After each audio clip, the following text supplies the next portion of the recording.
వి gold trusted gold buyers తాకట్టులో ఉన్న బంగారాన్ని విడిపించి ఈ రోజు ఉన్న మార్కెట్ ధరకే కొనబడును. మరిన్ని వివరాలకు సంప్రదించండి 77107720. అమ్మ ఏంటి అసలు ఏం జరిగింది? ఏమైంది అసలు మీతోని ఏమన్నా చెప్పిండా? ఆయన క్లియర్‌గా చెప్పినటువంటి పరిస్థితి. ఆయన లేని లోటు ఎవరు తీర్చలేంది ఇప్పుడు. మీకు సంబంధించి ఏమంటారు మీరు? మాకు ఏం చెప్పలే సారు. హ్మ్. ఎప్పుడన్నా అడిగితే మంచిగున్నారంటే మంచిగానే ఉన్నామని అనేది. ఆ! అసలు ఒక్క మాట కూడా చెప్పలే. గిట్ల అయితుంది గట్ల అవుతుంది అని కూడా చెప్పలే. మంచిగానే ఉంటాడు మా కొడుకు అని అనుకున్నాం. 2 రోజుల కింద ఫోన్ చేసిండు. ఫోన్ చేస్తే అమ్మకి బాప అంటే ఇచ్చిండు. ఇస్తే మాట్లాడినా. ఏం చెప్తాను అమ్మ అంటే టీవీ చూస్తాను అన్న. తిన్నావా అమ్మ అంటే తిన్నా అన్న. ఏం కూర అమ్మ అంటే వదిన పప్పు వండింది వేసుకొని తిన్నా. నువ్వే తిన్నావా అని అంటే తినలేదు, ఇంకా ఆమె డ్యూటీకి పోయింది కదా తీసుకురాని పోతాన్నా అని అన్నాడు. సరే అమ్మ నేను వచ్చినాక ఫోన్ చేస్తాను అన్నాడు. కథం చెయ్యలే సారు. ఇక ఇక సద్దుల బతుకమ్మ కదా, మరి సద్దుల కాడికి వచ్చాను నేను. ఆ రోజు కూడా ఫోన్ చేపియలే. ఇక ఆయనతో ఫోన్ చేయించిన నేను. ఫోన్ చేపిస్తే కథం ఎత్తలే 2 సార్లు. ఇక అదే సార్ జరిగింది. కథం 12:30కు మేము బతుకమ్మల కాడ ఉన్నాం. 12:30కు మీ కొడుకు ఉరి పెట్టుకున్నాడని మా ఆయనకి ఫోన్ చేసిర్రట.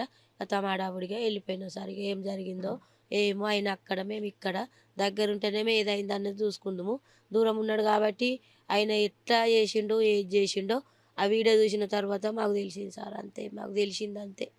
అంటే అమ్మ ఎవరిని ప్రేమించి పెళ్లి చేసుకున్నాడో ఆమె మీకు దగ్గర చుట్టాలే అంటున్నారు. ఆ వీడియోలో కూడా చెప్పడం జరిగింది. మీకు ఎప్పుడైనా చెప్పినరా? పెళ్ళి ఎప్పుడైంది అసలు? రాజుకి ఎప్పుడు పెళ్ళయింది? ఆయన యూట్యూబ్‌లో కూడా బాగా యాక్ట్ చేస్తున్నాడు. పాటలు కూడా బాగా పాడుతున్నాడు.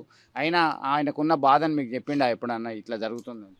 ఎన్నడో ఒకసారి బాగా రోజుల కింద అన్నాడు. కొట్టినా అన్నాడు. ఆ! కొట్టినవా అన్న వల్ల ఎందుకు కొట్టినవురా అని అంటే, నన్ను ఇట్లా బాగా పెళ్ళైన కాంచి నా టార్చర్ భరించలేకపోతానమ్మా, నాకు దీన్ని అంత మంచిగా అనిపించలేదు అని అన్నాడు.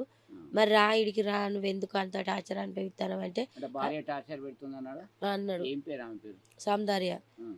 నాకంటే 1 సంవత్సరం పెద్ద కదా, దీనికి నాకు పడతలేదు, నాకు మంచిగా అనిపించలేదు అని అన్నాడు. అన్నవల్ల నేనన్నా సరే కొడుకు నువ్వు ఇంటికి రా సప్పుడేక, మనం ఏదన్నా ఒకటి చేసుకుందామని అంటే కథ మళ్ళీ వాళ్ళ కాలే సరిదిద్దుకున్నారు. మళ్ళీ ఒకటైలు సార్. ఇక మళ్ళీ తెల్లారి ఫోన్ చేసి ఏమైందిరా ఇట్లాంటివి రాకపోతే అంటే ఇక మంచిగానే ఉన్నాము మమ్మీ అని అన్నాడు. ఇక అంతే. ఎవరు కారణం అంటారు? మీరు పోలీసులకి చెప్పారా? ఫిర్యాదు చేసిండ్రా? ఏంటి అసలు? పోలీసులకు చెప్పినాం కానీ ఇక మేము ఇక మా కొడుకుది రావాలి. ఇప్పుడు పోలీస్ కేసు అన్నాం అనుకో, ఆనే 2-3 రోజులు అవుతుంది. పోదు, బాగా దూరం ఉన్నది కదా. కొంచెం దగ్గర ఉంటేనేమో చర్య తీసుకుందాం. అయిపోయినాక ఓ 2 రోజులక 3 రోజులకి వచ్చి మేము కేసు పెట్టుకుంటామని ఇంటికి వచ్చినాం సార్. అది జరిగింది. అది యూట్యూబ్ ఛానల్ నా కొడుకు పాటలు తీసేది కదా, అది కూడా 5 లక్షల ఛానల్ ₹1,00,000 అమ్మిచ్చింది.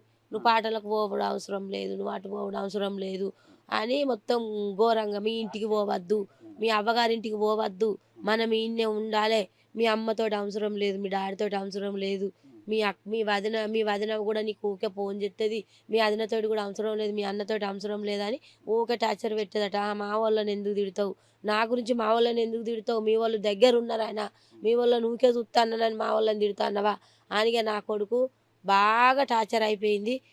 మా బాపును మా అమ్మని ఎందుకు బాధ పెట్టాలి, మా వాళ్ళని ఎందుకు తిట్టాలి ఇదని మానసికంగా కుంగిపోయి నా కొడుకు అది చేసుకున్నాడు సార్.